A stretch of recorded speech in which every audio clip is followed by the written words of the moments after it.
നമുക്ക് സേതുവിന്റെ പള്ളിവിടെയും നാളത്തെ നല്ലൊരു വിശേഷം കേട്ടാലോ. അതിനു മുമ്പായി ആദ്യമായി കാണുന്നവരുണ്ടെങ്കിൽ ചാനൽ ഇഷ്ടപ്പെട്ട ഒന്ന് സബ്സ്ക്രൈബ് ചെയ്യാൻ മറക്കരുത്. വീഡിയോ ഇഷ്ടപ്പെടുവാണെങ്കിൽ ലൈക്ക് ചെയ്യാനും നിങ്ങളുടെ വിലയേറിയ അഭിപ്രായങ്ങളൊക്കെ രേഖപ്പെടുത്താനും മറക്കരുത്. അപ്പൊ ഒരു കാര്യം കൂടെ പറഞ്ഞോട്ടെ, നമ്മുടെ ഡെയിലി സ്റ്റോറി എന്ന് പറഞ്ഞ ചാനലിനകത്ത് പുതിയ വിശേഷങ്ങളായ നിധിയുടെ, സുഭാഷിന്റെ, സുധീഷിന്റെ ഒക്കെ വിശേഷങ്ങൾ അപ്ലോഡ് ചെയ്യുന്നുണ്ട് കേട്ടോ. അപ്പൊ അത് കാണാൻ താല്പര്യമുള്ളവര് ആ ചാനലൊന്ന് കയറി സബ്സ്ക്രൈബ് ചെയ്ത് കാണാൻ ശ്രമിക്കണം കേട്ടോ. അപ്പൊ നമുക്ക് നേരെ നമ്മുടെ വിശേഷത്തിലേക്ക് പോയാലോ. അങ്ങനെ നാളത്തെ വിശേഷത്തില് ആഹാരം കഴിക്കാനിരിക്കുന്ന സമയത്ത് ഋതു 5 ഇല ഇടുവാണ് ഇന്ദ്രപ്രസ്ഥത്തില്. അപ്പൊ 5 പേരുണ്ടല്ലോ അവര്. അപ്പൊ അതനുസരിച്ച് ഋതു 5 ഇല വെട്ടിക്കൊണ്ടുവന്ന് 5 ഇല ഇട്ടു. പക്ഷെ രാജലക്ഷ്മിക്ക് അത് ഒട്ടും അങ്ങോട്ട് പിടിച്ചില്ല. രാജലക്ഷ്മി ചോദിച്ചു, എന്തിനാ 5 ഇലയെന്ന് ചോദിക്കുക. ഋതു പറഞ്ഞു, നമ്മൾ 5 പേരില്ലേ. രാജലക്ഷ്മി പറഞ്ഞു, പെണ്ണുങ്ങളൊക്കെ ആണുങ്ങൾ ഫുഡ് കഴിച്ചതിന് ശേഷം മാത്രം കഴിച്ചാൽ മതി, അതിനുശേഷം ആഹാരം കഴിച്ചാൽ മതി, ആണുങ്ങളോടൊപ്പം ഇരുന്ന് ആരും കഴിക്കണ്ടെന്ന് പറഞ്ഞു. അപ്പോഴേക്ക് ഋതു രാജലക്ഷ്മിയുടെ മുന്നിലുള്ള ഇല അങ്ങ് എടുത്തു. ഇതെന്താ എന്റെ മുന്നിലെ ഇല എടുത്തേ? അല്ല, അമ്മ പെണ്ണല്ലേ, അപ്പൊ പിന്നെ ആണുങ്ങൾ കഴിച്ചതിന് ശേഷം കഴിച്ചാ പോരെ. രാജലക്ഷ്മിക്ക് കാരണ തടി പറ്റിയാലോ പോയി. അപ്പത്തിന് രാജലക്ഷ്മി പറഞ്ഞു, നിങ്ങളെ പോലെയാണോ ഞാൻ? എന്താ അമ്മയ്ക്ക് എന്താ കൊമ്പുണ്ടോ?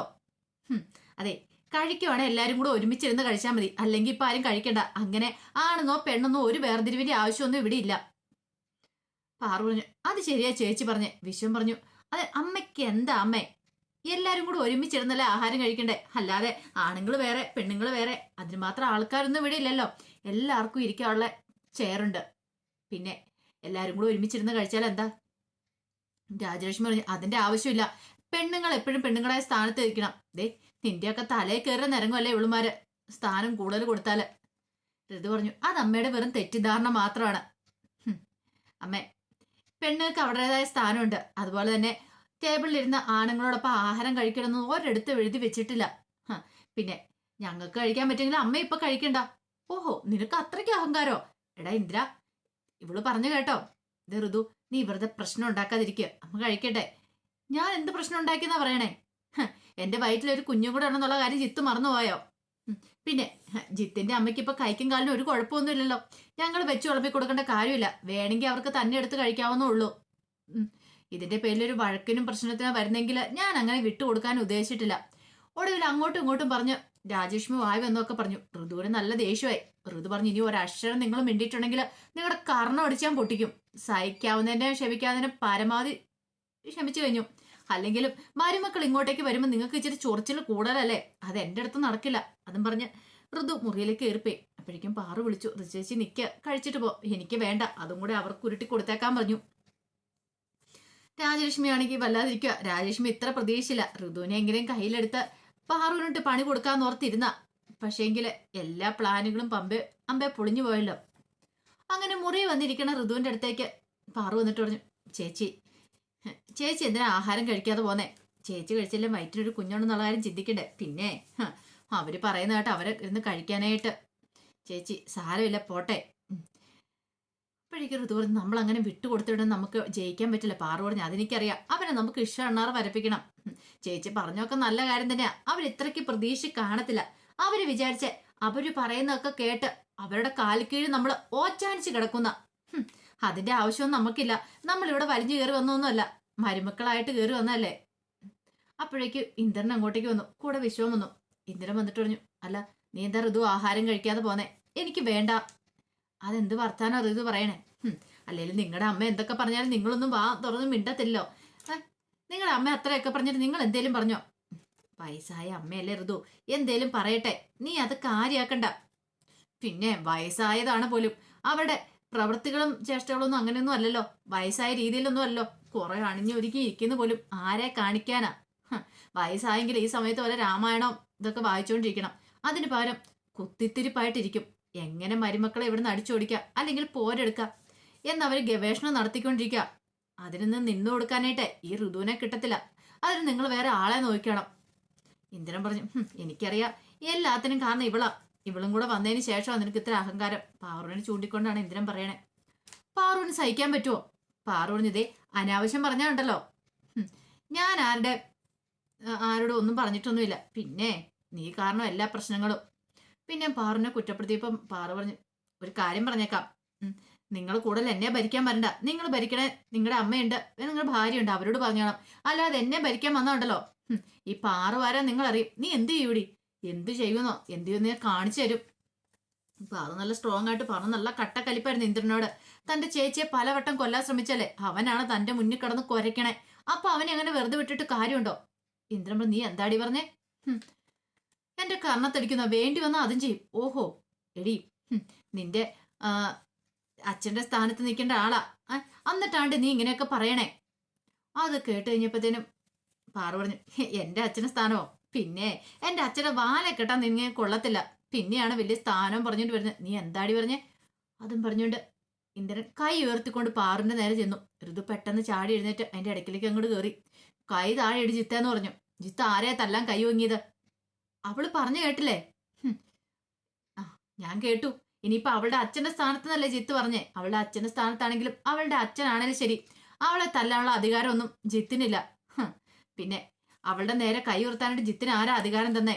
ഒരു കാര്യം ഞാൻ പറഞ്ഞേക്കാം, അവളുടെ നേരെ കൈ ഉയർത്തിയാണ്ടല്ലോ എന്റെ കൈ ചിലപ്പോ ജിത്തിന്റെ കർണത്തും പതിയും. പണ്ടായിരുന്നു നിങ്ങളുടെ അമ്മ പറയുന്ന പോലെ പെണ്ണുങ്ങൾ അവിടെ ഇരിക്കണം ഇവിടെ ഇരിക്കണം, ആ ഒരു രീതിയായിട്ട് എന്റെ അടുത്തേക്ക് വന്നാണ്ടല്ലോ. ഈ ഋതു ആരാന്നറിയും, നിങ്ങളുടെ കാരണം തീർത്തൊന്ന് പൊട്ടിക്കാനും ഞാൻ മടിക്കില്ല. ഇന്ദ്രനെ ഒന്നു ഞെട്ടി. കാരണം പലവി പറഞ്ഞിട്ടുണ്ടായിരുന്നു, അവന് ഭയമുണ്ട് ഋതു നിന്നെ. ആ ഒരു ഭയത്തെ പിടിച്ചു വേണം നീ അവനെ നന്നാക്കി എടുക്കാനായിട്ട്. ആ തള്ളയും ഇതുപോലെ തന്നെ ഓരോന്നും പറഞ്ഞുകൊണ്ട് വരും. ഒക്കത്തിനെ അടക്കി നിർത്തണം, അവിടെയാണ് നിന്റെ കഴിവ്. അത് പല്ലവിയുടെ മനസ്സിലുണ്ട്. വിട്ടുകൊടുത്തിട്ട് കാര്യമില്ല, താന്നു കൊടുത്ത തലേ കയറി നിരങ്ങും. അതാ സൈസുകള്. അതുകൊണ്ട് അടക്കി നിർത്താനേ പറ്റുള്ളൂ. അപ്പോഴേക്കും ഇന്ദ്രന് വീണ്ടും ദേഷ്യമായി. ഇന്ദ്രൻ നേരെ വിശ്വത്തിന് നേരെ തിരിഞ്ഞു. നിന്റെ ഭാര്യ ഇങ്ങനെയൊക്കെ പറഞ്ഞിട്ട് നീ ഒന്നും മിണ്ടാ നിൽക്കുമല്ലേ? ചേട്ടാ, ചേട്ടനോടൊരു കാര്യം ഞാൻ പറയാം. ചേട്ടന് എന്റെ ഭാര്യയെ ഭരിക്കാനായിട്ട് വരണ്ട. എന്റെ ഭാര്യയുടെ എന്ത് പറയണമെന്നൊക്കെ എനിക്കറിയാം. ചേട്ടൻ അതും പറഞ്ഞു കൊടുക്കേണ്ട കാര്യമില്ല. ഓ, നിന്റെ ഭാര്യ ഇപ്പം നിനക്കും എല്ലായിരിക്കും. പക്ഷെ ഉണ്ടല്ലോ, കൂടുതലൊന്നും പറയണ്ട.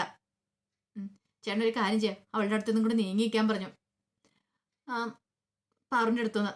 കാരണം ഇന്ദ്രൻ ഇനിയും വല്ല അടിക്കുകയൊക്കെ ചെയ്യുമെന്ന് ഓർത്തിട്ട്. നീ എന്ത് ചെയ്യും? നീങ്ങി നിന്നില്ലെങ്കിൽ എനിക്ക് നീക്കി നിർത്താൻ അറിയാം. അതും പറഞ്ഞുകൊണ്ട് ഇന്ദ്രന്റെ കോളറിന് കയറി പിടിച്ചു വിശ്വം അങ്ങോട്ട്. അതൊട്ടും ഇന്ദ്രൻ പ്രതീക്ഷയല്ല. അങ്ങോട്ടും ഇങ്ങോട്ടും ഒന്നും തള്ളുവേ.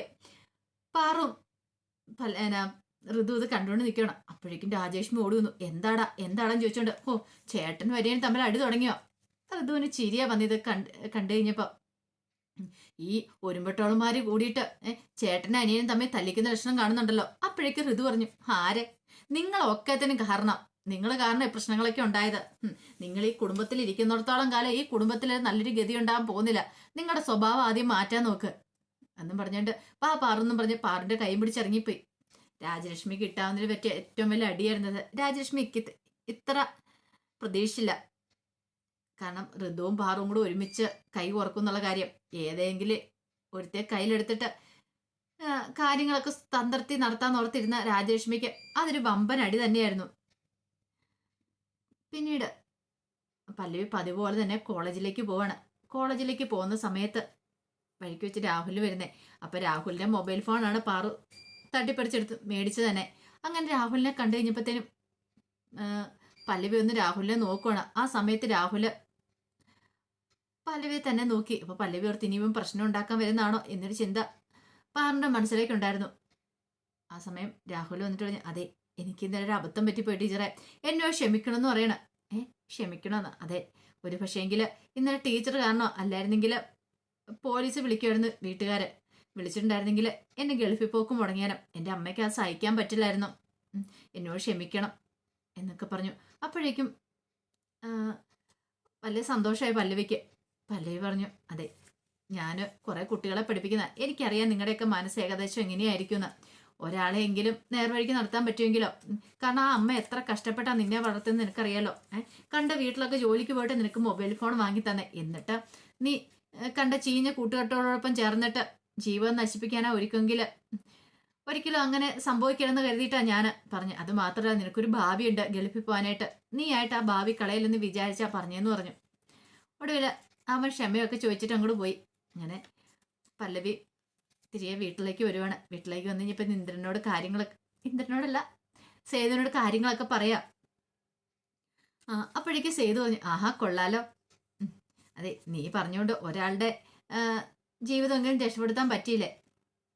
അതെ സേതുവേട്ടാ, ഒരു പക്ഷെ ആ സമയത്ത് പോലീസിനെ വിളിച്ച് പറഞ്ഞായിരുന്നെങ്കിൽ അവർക്ക് ദേഷ്യം കൂടത്തുള്ളൂ. ദേഷ്യം കൂടുന്നത് മാത്രമല്ല, അവൻ്റെ ജീവിതം എന്തായി തീർന്നേനും. പാവ അമ്മയെ ഓർത്തിട്ട് മാത്രമാണ് ഞാൻ. നിന്നെ എനിക്ക് മനസ്സിലാവുന്നുണ്ട് പല്ലവി, നീ കാരണം ഒരാളെങ്കിലും രക്ഷപ്പെട്ടല്ലോ, എനിക്ക് സന്തോഷമായെന്നൊക്കെ പറഞ്ഞിട്ട് പല്ലവിയെ ചേർത്ത് പിടിക്കുന്നുണ്ട്. അപ്പൊ അതിന്റെ വിശേഷങ്ങളൊക്കെയാ കാണാൻ പോകുന്നത്. ഇനിയിപ്പം രാജലക്ഷ്മിയെ വരയെ നിർത്തും. ഋതുവും പാറുവും കൂടെ ചേർന്നിട്ട് ആ വിശേഷങ്ങൾക്കായി നമുക്ക് എല്ലാവർക്കും കാത്തിരിക്കാട്ടോ. ഒരിക്കൽ കൂടി എല്ലാവർക്കും ശുഭരാത്രി നേർന്നോട് നിർത്തുന്നു. നന്ദി.